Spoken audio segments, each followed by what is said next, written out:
Wetsona ko le bosupa mo phateng phirimaneng ya tsatsi la bobedi dikgang ke tsa Botswana Television tse re di gasang ka tlhamalalo tota go tswa toropo kgolo Gaborone ntse o kopana le nna Benson Phutego makore di tibulegela ka go leba ditlhogo.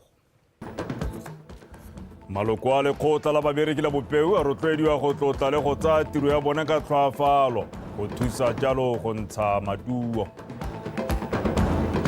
Puso e amogela ditankana tsa lefatshe go tswa kwa khampaning ya Tati go tlhomamisa fa jaanong lefatshe la diakere di le 45,000 e le la puso. Mo go tsa metshameko lekgotla la Botswana National Sport Commission la atlega mo bontsing jwa maitlamo a le neng la ipeile pele go simolola ngogola. Wetso se ke dikgang yo ditolokololang ka puo ya diatla ke kgaitsediake ke ene Patricia Tshobonyane a re tsene mo go tsone. Maloko a lekgotla la babereki la bopeu a rotloediwa go tlotla le go tsaya tiro ya bone ka tlhoafalo go thusa jalo go ntsha maduo a botoka. Se se builwe ke di buika go farologana kwa phuthegong e tsweletseng ya lekgotla la bopeu e neng e bulwa semmuso jalo ke tona wa ofisi ya Gatautona Remoeti Mohasa kwa Phalapye. Love Mo Mario o gone ko. Ba ke maloko a lekgotla la babereki la bopeu go tswe mo dikgaolong tse di harologaneng ba opela jaana dipina tse molaetsa wa tsone o ne o itebagantse thata le go kopa kokeletso ya dituelo le go tokagaletswa seemo sa pereko. Maloko a kopana jaana mo phuthegong ya bone morago ga ngwaga tse tharo go buisana ka tse di amang tiro ya bone. Bangwe ba di bui ba akaretsa moeteledipele wa lekgotla leo yo togang a rola marapo mme Masego Mogwera ba bua ka tse ba tshwenyegileng ka tsone dingwe tsa tsone e le go akarediwa ga bodiredi jwa lephata la dikgolegelo mo makgoteng a babereki. Over the years, we bargained about the unionization. Mo dingwageng tse di hitile re ntse re buisana le puso go akaretsa badiri ba lephata la dikgolegelo mo makgoteng a babereki ka jaana ba se ka gatase ga lephata le pela itshireletso. Are not part of the disciplined forces and therefore should be allowed to unionize. We need to get to the root cause. Re tshwanetse ra itse ko re tswang teng le ko re go yang le gore re iphithela jang ha re leng teng. Ga re ka ke ra ikgatolosa seo ka jaana manokonoko a teng a babalela rona. Continue to weaken social dialogue, to weaken bargaining power.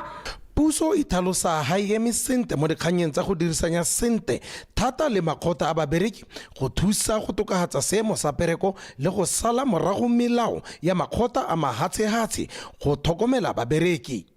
We also commit to review and amend the Public Service Act, development and review of... Re itama go baakanya molao wa bodiredi jwa puso le go sekaseka dituelo tsa bone. Re le puso re itama gape go sala melao e e beilweng ke makgotla a babereki lehatshe ka bophara. Comply with international best practices, resuscitating the bargaining council and address employee grievances to build a sound industrial relations environment in our republic. I think as public servants, we have to invest in this issue of customer service. Ye re ha mo motswana mo lengwa la tsa na kgone go tswa ko ministry kana kgone go tswa mo le phateng le pela puso hela le ona la parastatal a tswa a khutsohetse.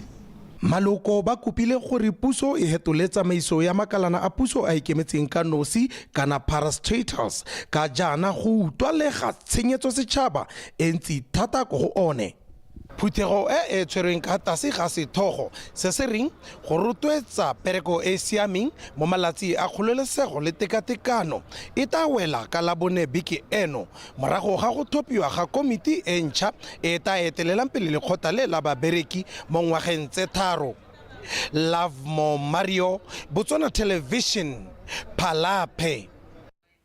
Senterle gone ka go kgaolong eo ya bokone lefatshe le le ikadileng kwa kgaolong ya bokone botlhaba le le ntseng le le mo diateng tsa khampani e ikemetseng ya Tati jaanong le boetse mo diateng tsa puso.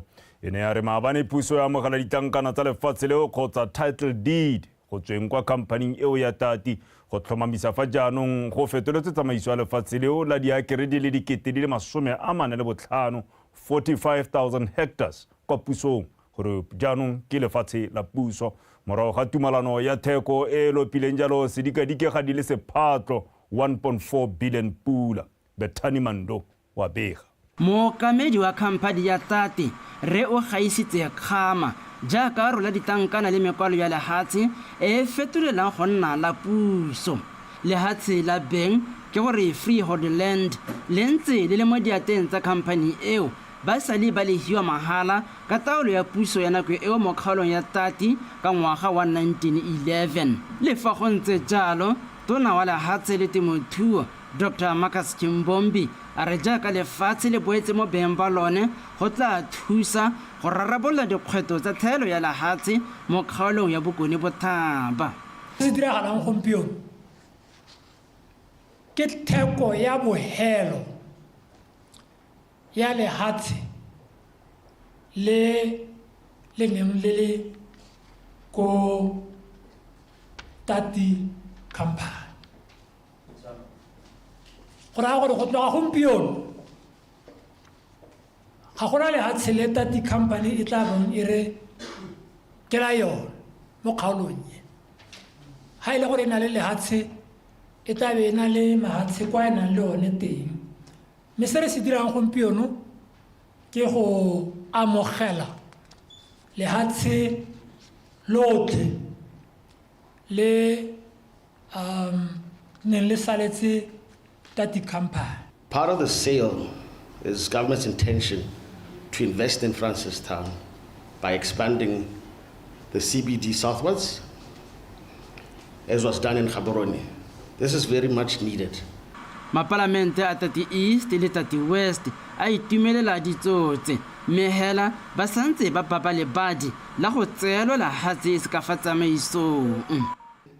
Minister, re santse re ta kopa proper land audit ya lehatshe le ne le re bona gore a mme lehatshe le lotlhe le bositswe ka rona na tumelo gore ke goletse mo kgaolong re batla lehatshe le lotlhe go dira land audit ya rona re mo boipusong re dumela jalo gore jalo re tanna le gone go lema le lehatshe la thuo le e leng gore batho ba Tati East ga go buiwa ka lehatshe le le mo pisong mahodiso a tanna teng. Tona wa tikologo le bojanala re Winter Mulutsi yo gape le mo palamente wa Francistown South o dumela fa seo se tla tisa tsholofelo mo banneng ba toropokgolo ya Francistown. Mo toropong ya rona re na le more than 20,000 ya batho ba ile gore ba mo waiting listing ya SHA.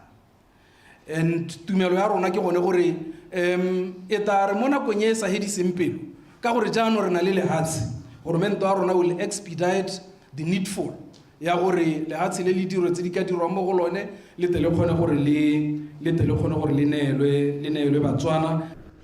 Polase e ke nngwe ya bontlha ya lehatshe le le tsene mo diatleng tsa puso e sekgala sa dikilometara di heta 30 go tswa ko toropokgolo ya Francistown mo tseleng ya A1 go wela hanokeng ya Shashe mo Tonota.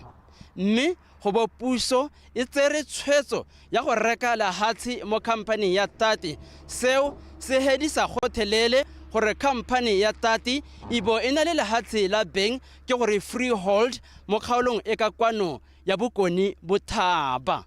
Bethany Mando, BTV News, Francistown.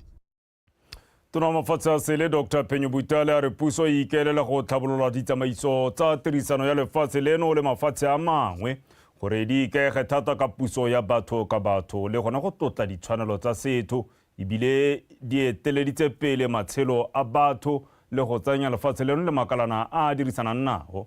Tona Butale o buile seo kwa putegong ya baemedi ba mafatshe a sele le makalana a mafatshe a dirisanang le la Botswana e neng e tshwerwe mo toropokgolo Gaborone ka teko wa mekgasudi wa pega. Morago ga dibeke di feta 3 a sena go tlhongwa tona tsa mafatshe a sele, Dr. Butale a bitsa baemedi ba mafatshe a sele mo Botswana go buisana ka tsela ya mafatshe a bone a ka thusang lefatshe leno go fitlhelela maikemisetso a lone a go fokotsa letlhoko la ditiro la banana, go tlhabolola matshelo a batho ba lone ka kakaretso ga mmogo le go diragatsa puso ya batho ka batho.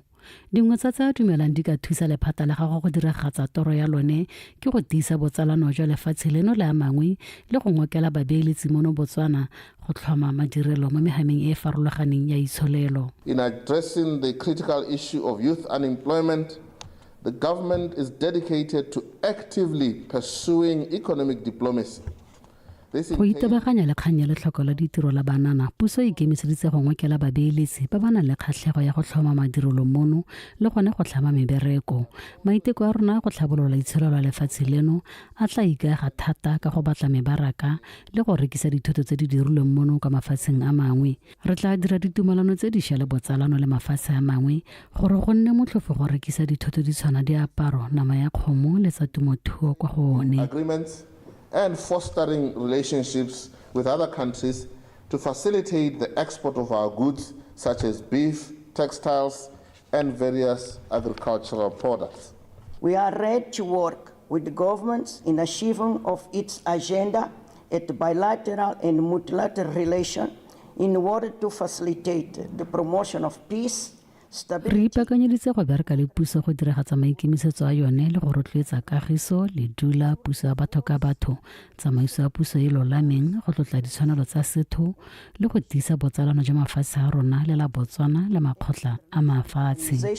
As you have said in your speech, such SADC, African Union, United Nations, European Union, among others. Go tiisa botsalano jwa lefatshe leno la le dirisanang lone go ka ile go ka tswela mafatshe otlhe mosola. I'm happy to indicate that they have pledged support from their respective governments. Ke itumelela go bo ba supile fa mafatshe a gaga bo ikemiseditse go ema lefatshe leno nokeng.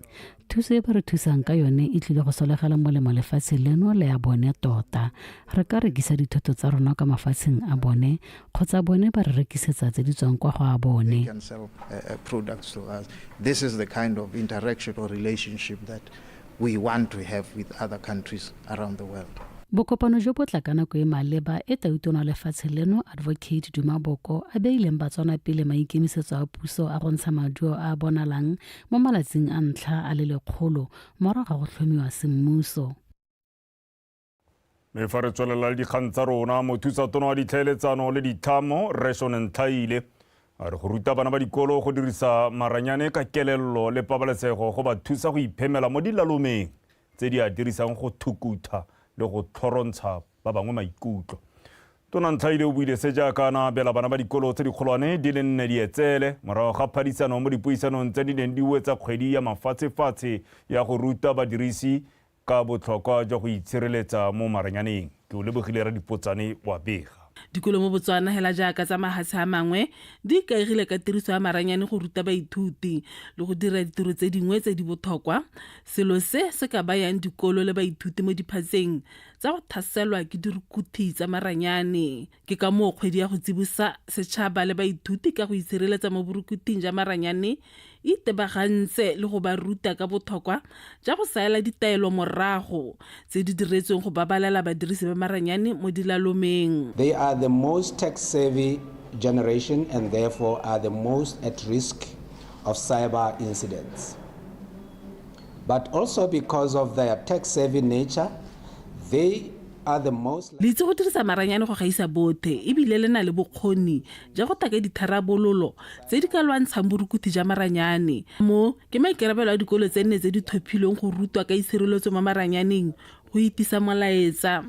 To help spread the message. A national cybersecurity strategy that we are implementing currently under strategic objective number 6, we are seeing cybersecurity. Le phata le mo dipaakanyong tsa go aga mogama wa itshireletso mo maranyaneng.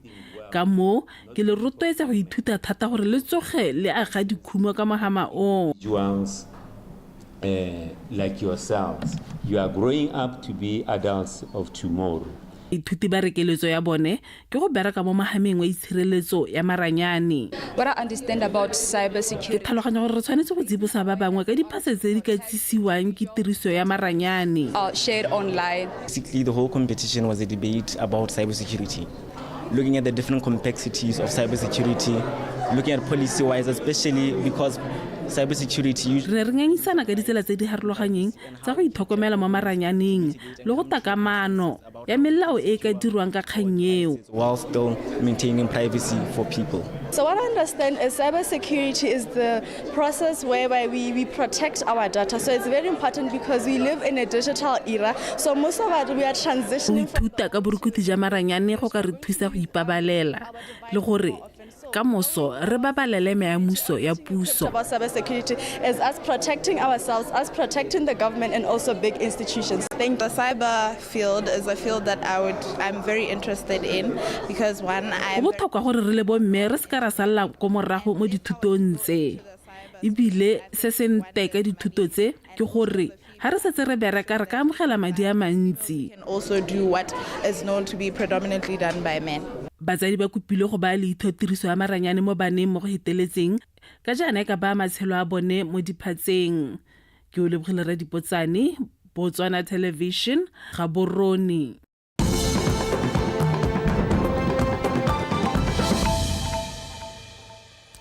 a le gona o tsubang se gona sa ditshwantsho dikgang ke tsa Botswana Television tse di gasang ka tlhamalalo go tswa toropo kgolo ga boruni. Borre ba kgothadiwa go tsaya boikarabelo jwa go sireletsa malapa a bone le setšhaba ka seo se ka thusa go lwantsha kgokgontsho ya bong. Seo se builwe ke mogolwane wa kampane ya Lucara Reggae Kavis Carillo kwa phuthegong e neng e rulagantswe ke lekgotla la borre la Letlhakane Men's Sector go tsibosa borre ka dikgang tsa kgokgontsho ya bong ka ebile go twele tlaila rokela banneng e re bodibo botlala ba go bothuse. Se ba etseng Tebogo wa bega. Dipalo tsa ba sepodisi sa Botswana mo Letlhakane di supa go gatisitswe dikgang tsa kgokgontsho ya bong di le 11 mo kgweding ya Ngwanatsele mo Letlhakane ngwaga ono. Go itebaganya le dikgang tseo ba lekgotla la borre la Letlhakane ba rulagantse phuthego ya borre go ba ga molaetsa ka seabe sa bone mo go lwantsheng kgokgontsho ka ebile kgwedi ya Ngwanatsele go ipelelwa borre ebile gape go simolotswe letsholo la malatsi a le 16 kgatlhanong le kgokgontsho ya bong. Kopo ya rona re le Lucara Botswana ke gore re bo re le banna, let's take our societal leadership. Borre ha go they are breadwinners, they are heads of families. Go bo go tewa gore we must be exemplary in how we behave and how we treat others mo di society le di community re tshela mo go tsone. Let's work hand in hand together re le borre to take leadership ya go kganela kgokgontsho ga gare ga masika mo masikeng a rona ile bomme mo masikeng a rona ile bana ba rona a ra amogeleng tse re sekakeng ra kgona go di hetola ha le go kolengwe le dula re sa le rate mme re itse re ga ke ra le dira sepe a re le tseye jaaka lentsi o tla tshela botshelo jo bolele a modimo a re boloke. Go tlhalosiwa gape ga dikgang tsa dithubetso le go dirisiwa bothatswa ga bana e le nngwe ya tse di rotloetsang kgokgontsho ya bong. Ata bogakolodi go go tshwanetseng teng o batla batho ba ene gore ba ta go sidila maikuto ra utwana ba gaetso ke bue ka di-rape ba gaetso ga se molato re ka hetsang puo re sa bua ka one molato wa defilement ga se re ka hetsang puo re sa bua ka one ka gore one o ntse o tsweletse ra bona gore ba gaetso ra o hokotsa mme o ntse o tsweletse jaanong borra itseng gore my no is my right ha o re o emisa motho wa mme a ba re nnyaga ke bate itse gore ga a bate Gate kgokgontsho tse dingwe di dirwa ke gore re ikaegile ka borre ke le mme ke tlabe ke sa bereki ke lebile ngwana batho gore a nkapese a njese basadi re iperekeleng kgokgontsho e lona gate re tsentse le tsona gore ga re batho bereka. Phuthego eo e weditswe ka metshameko ya kgwele ya dinao ya borre e neng e akaretsa dithopa go tswa kwa go rapa le Letlhakaneng. Sebaetseng Tebogo Botswana Television Letlhakane. Re sa lefo ba mokgatlo wa Mind Power Movement ba ne ba tswere phuthego ya borre le basimane kwa motseng wa Mokane go ba ruta le go amogana le bone kunkuru e ba ka e dirisang go thibela kgokgontsho ya bong. Mothusa-tona wa lephata la boatlhodi le ka go sešwa ya magolegwa Re Augustine Nyatanga e ne e le mongwe wa ba neng ba tsile pitsong eo go ba ama ka lefoko le gona go kgothatsa banni go lwantsha kgokgontsho ya bong. Gabriel Mereki wa bega.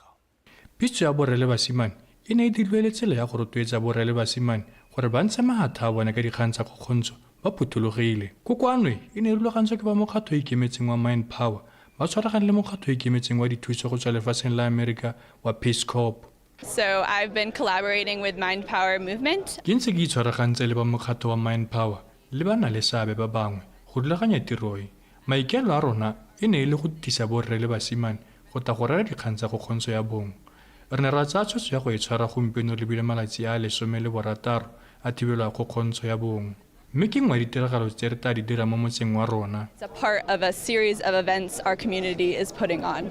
Mothusa tona wa lephata la boathudi le ka go sešamagola ga Ragaste Nyatanga a re borre ba tshwanetse go digoga ko pele mo go lwantsheng go kgontsho ya bong. Go botlhokwa ba gaetsho gore re tseye dikgato mme re se ka tsaya dikgato re tata re tsaya dikgato ka gore ke tata o na le lebelo mo go no go batla gore nna le wena ga o leng teng re ipotse gore kgato re tsaye ka gore re tshwanetse ke gore re hetole seemo se. Mme ke batla gore ke le bolelele gore mo lehatsheng go kgontsho e mo seelong sa 27%. Jaanong o tla bona gore lehatshe la Botswana re go godimo. Ba ba neng ba tseneletse pitso e ba ne ba ntsha maikutlo a bone. Tota tharabollo ga se gore re diretse di tatisang khutsagalo. Go na le ditsela tse dintsi tse di molemo tse e leng gore di ka thusa gore re tswe mo go gogontsheng. Re ka ya go kopa tshidilo maikutlo ga re sa itumelela dilo. Re ka ya go bala ra ithuta ka tlhaloganyo ya setho e berekang ka teng. O tshwanetse gore o nne le bana mo jareteng o ba tlhokomele o se ka ba tlogela ba le nosi ba itseela ditshwetso tsa go thakana dikobo le bagolo ka gore ga bana ba ba tlhokomelang. Sone se ke se ithutile.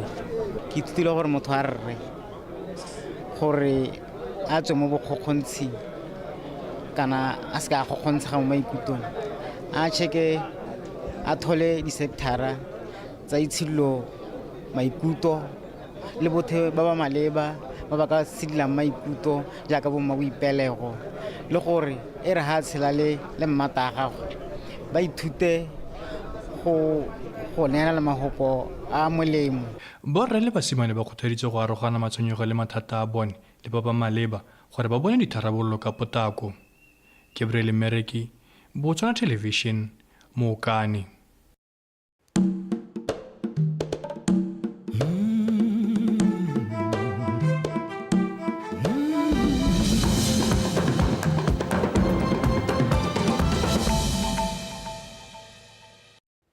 Re tlolela go baagisanyi Namibia phati ya SWAPO e busang kwa Namibia e tsweletse ka go digoga kwa pele mo madiong a ditlhopho tsa setšhaba a setseng a dule.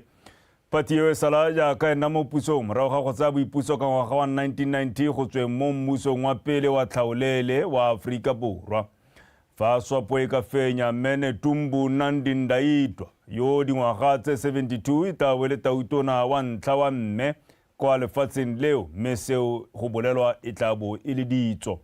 Tshokologong eno lekgotla la ditlhopho la ko le supile fa mme Nandi Ndaitwah a eteletse pele ditlhopho tsa botautona ka 58.1% mo palong gotlhe ya 91.8% ya ditalama tse di setseng di badilwe. Mme o longwa serotwa ke Phanduleni Ntula kana Phanduleni Itula yo setseng a bone 25.4% ya batlhophi. Mofenyi wa ditlhopho tsa botautona o tlhoka go feta 50% gore go se ka ga nna le legato la bobedi la ditlhopho tseo. Mo go tsa boparlamente phati eo ya SWAPO e gatetse pele ka 52.68% mo ditalameng tse di setseng di badile. Ne di le kalo mme ga di ko di hela ha ise ko re hukeletse khutlwana sa tsa metshameko. Morwarre Thato Khosimore gona go o tshotse.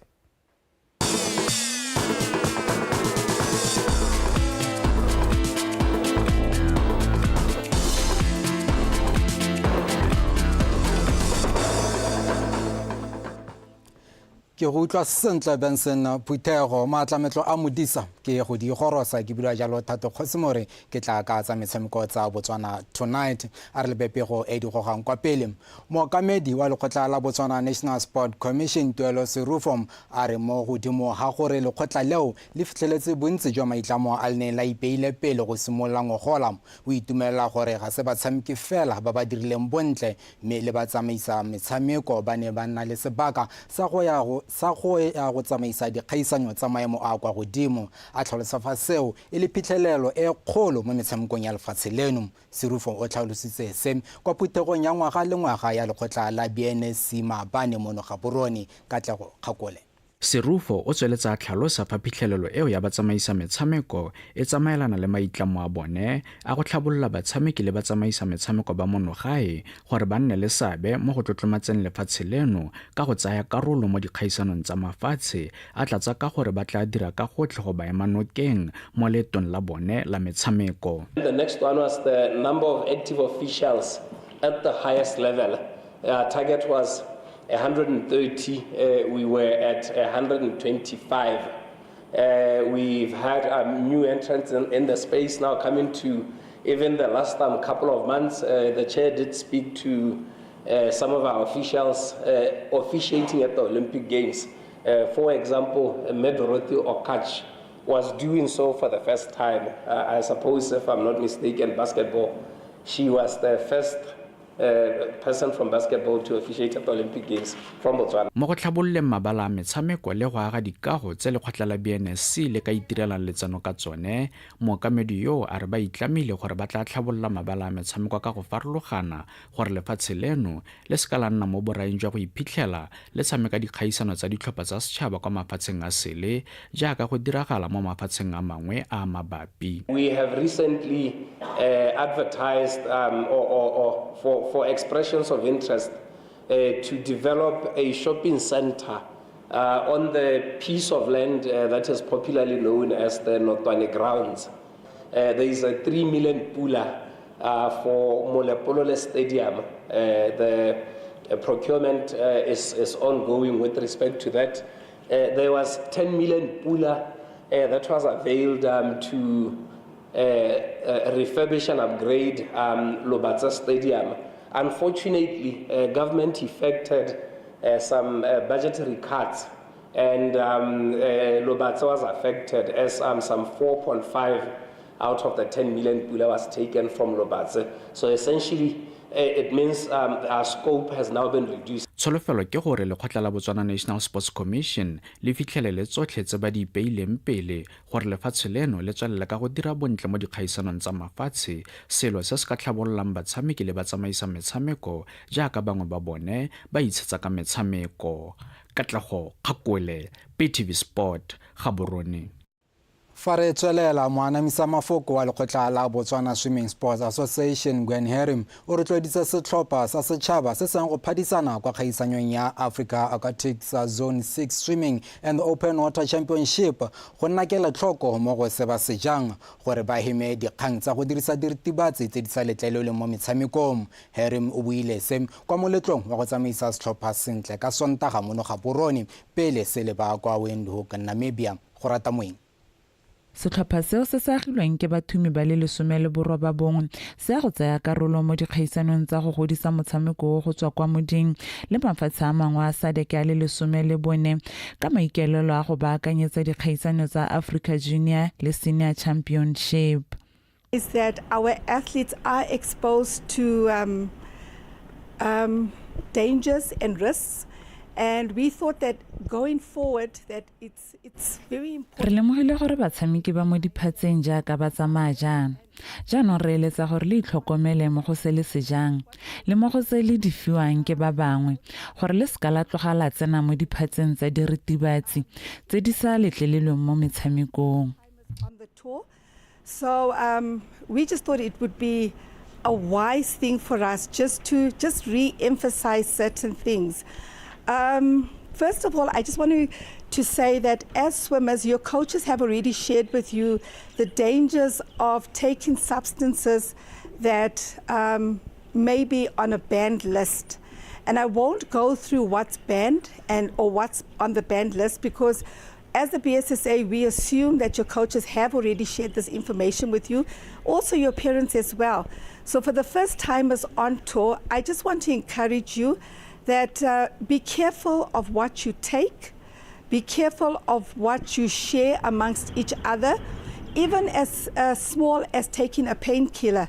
Also, second of all, for the younger ones who are traveling, I know you have traveled with your families before, and you do appreciate and understand that, especially when you're going through airports, the importance of you staying together as a team, you taking care not only of your belongings, but looking after each other. Mokatisi wa setlhopha o nkemetseng pusetsang a re dumela fa bathumi ba tla emela lefatshe leno ka botswapelo ka se le popota ebile sena le bokgoni jwa go gatisa dinako tse di itumedisang. We are prepared because swimmers by the they've been selected ke bana ba they've been training throughout the year. As you know, swimming is an all year round sport, so the tshologelo ke gore go tlhophilwe bana ba eleng gore they've been in the water all year round, thus re dumela gore ba prepared.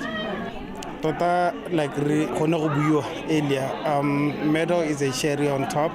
These are assumed to be developmental games, so what we really look forward to is our kids swimming fast and making PBs, improving their times, because ultimately we want them in a period of 3 to 4 years from now, but rather B or A qualifying Olympic times. So it's a build-up. Mogolwane wa setlhopha o ntiretse dikgwele o rotloeditse setlhopha go dira ka bojotlhe a ba lebogela batsadi ke monokeng ba e fang bana ba bona. We promise to take care solofetsa go itlhokomela le gone go isa lefatshe la rona kwa godimo. And the joy of Botswana. As said, re batho ba botho. We are going there to represent the country. We will fly the flag very high. We promise to take care of ourselves. We promise to take care of our national flag. Thank you for coming through and sponsoring us. We really appreciate the sponsorship. Thank you for always being there. Tlhopha se solofetse go boela mono gae kgwedi eno e roba bongwe. Go rata moeng BTV Sport Gaborone. a re tsa sebaka se re lo eleletse jalo katlego go dikgaisanyong tseo Team BW kwa bokhutlong moakamedi wa Dirurubele Basketball Academy Balisi Shagwa a re o itumeletse ka fa khaisanyo ya malaitsi mabedi ya Dirurubele Academy 313 Basketball e tsamaileng ka teng le ntshwa banile le dikgwetlo. Shagwa o buile se kwa bothokong jwa khaisanyo eo ka Sontaga mono Gaborone a re utlwe tshepo ke himile. Shagwa o tsweletsa re kgaisano eo ke ngwa maiteko a bona a go godisa motshameko wa basketball jaaka e le mengwe ya metshameko e amilweng thata ke bolwetse jwa COVID-19. We need to grow our grassroots programs. This was to give the youth an opportunity. We know very well gore school sports hasn't been active. Re tshwanetse go godisa mananeo a rona a go ruta bana go tswa ko moding. Maikaelelo ne le go fa bana sebaka sa go tshameka jaaka go ntse go sena metshameko kwa dikolong. Kgaisano e godile. Basketball Academy do something of this manner to just give kids an opportunity to play the game. As you can see, it's grown. It's reached a new level with this tournament, and you know we look forward to doing more. Mookamedi yo a re o itumeletse tshologelo ya kgaisano e ebile ba eletsa go e godisa jaaka e le botlhokwa. I'm very happy. I'm beyond happy, to be honest. I didn't think the turnout would be like this. We had more than close to 200 people in attendance, and for the first time an academy is doing something like this. It really turned out well. As Dirurubele, we plan on growing even more than this. We plan on doing more. Ke itumeletse tshologelo e re ne re le batho ba ka tshwara makgolo a mabedi mme se ne re sa se solofela kwa Dirurubele re eletsa go dira go le gontsi ebile re batla go laletsa ba mafatshe a sele jaaka re ditebagantse le banana re batla go tswelela re ntse re tshegetsa metshameko e mo dingwageng tse di tlang. Once hella this year and then you don't see us again. We're going to make sure that we carry on to next year. As we speak, me and my team and myself have been working on what we're going to do to perfect this tournament when it comes back. Shagwa o tsweletsa re le ntse ba kopana le dikgwetlo ga ba ka ba ipona tsa ba ka bane ba ipetse selo. It's costly to set up this in this area, but you know we le dikgwetlo tsa mabala go a tura go bona lebala mme re ne re ipankantse jaaka e le nngwe ya dilo tse o tshwanetseng go di dira fa o le mo kgwebong in order to gain more in future. Tseno eo ya dirube la Academy 3-on-3 basketball e solofetse go tswelela mo ngwageng o tlang go tswelela e dirisiwa go godisa batshameki ba basketball go tswa ko moding. Tshepo ke hemile PTV Sport Gaborone. Pego eo e re tlisa jalo ka bokutlong jwa dikgang tsa metshameko tsa Botswana Tonight re di ba phegelwana a re be re kopane ka nako ya boroba bongwe ga ke tla ka tsa leleme la seng ka ga jana a re ikgate motlhala re lebe dintlakgolo. Maloko a lekgotla la babereki la bopeu a kopaneng kwa phalape a rotloeditse go tlotla le go tsaya tiro ya bone ka tlhoafalo go thusa go ntsha maduo mo tirong. Puso ya amogetse ditankana tsa lehatshe go tsweng kwa khampaneng ya Tati go tlhomamisa fa jaanong lehatshe leo la diakere di le madikete tse 4,500 45,000 hectares e le la puso. Lekgotla la Botswana National Sport Commission la atlega mo bontsing jwa maitlamo a le neng la ipeile pele go simolola ngogola.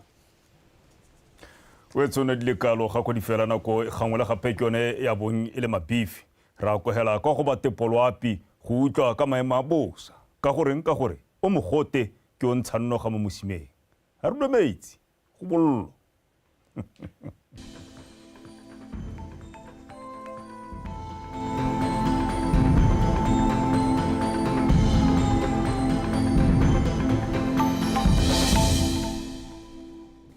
Bagaetso madume nka mogela ka seemo sa loapi nna ke khumo se se monaka maitsebeng ano maru a bonala mo mafelong a mantsi a lefatshe leno mme go santse go apogile mafelo mangwe a dikgalo tsa kgalaga ditšhobe ga mmogo le bokone jwa kgaolo a legare ka tsatsi la labedi re soletse re bo go thebile ka bontlha bongwe mo mafelong otlhe a lefatshe leno mme ebile go na le kgonagalo ya diphefo tse di mašetla tse di tla amang mafelo a mantsi a lefatshe leno setšhaba se gakolwa go ipabalela mo diphefong tse mo mosoro soletse re utlwatse go le bothito ko kgalaga ditšhobe ga mmogo le ko bokone botlhaba fa mafelo a mangwe a lefatshe leno gone re soletse re go utlwatse go le mogote mme tla re mo tsamayng ya letsatsi go tla utlwatsa go le mogote thata mo dikgalong tsa gantsi kgalagadi borwa Nghabe Chobe bokone jwa kgaolo a legare le bokone botlhaba ka selekanyo sa mogote mo gareng ga 36 go ko 38 fa ko borwa botlhaba kgatleng kwene le borwa jwa kgaolo a legare gone re soletse mogote o feteletse wa selekanyo sa 37 ka jalo setšhaba sa kolwa go ipabalela mo mogoteng wa nameng lefatshe leno ka bophara mme a re leba tsatsi la boraro la labone re soletse kgonagalo a pula phefo le kgadima mafelo mangwe a dikgalo tsa borwa botlhaba kgatleng kweneng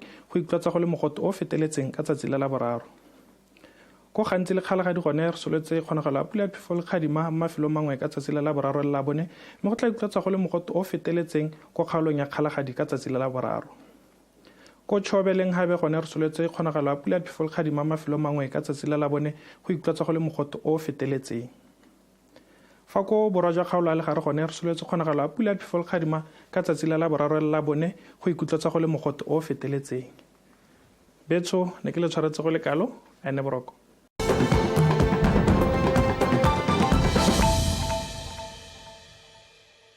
Physical violence is the most prevalent form of violation suffered by children in Botswana, with 28.4 female and 43.0 male children having suffered physical violation before the age of 18. In 2019, 9.3% female and 5.5% male children suffered sexual violation. Silence is not golden in the face of GBV. Let's act, report, seek help.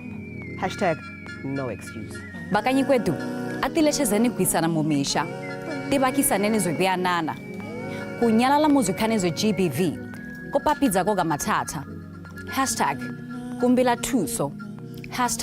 #silence is not golden. Let's make public spaces safe for women and men, girls and boys. #act now. 66% ya borre ba ba khokhontshang go bolelwa le bona ba kile ba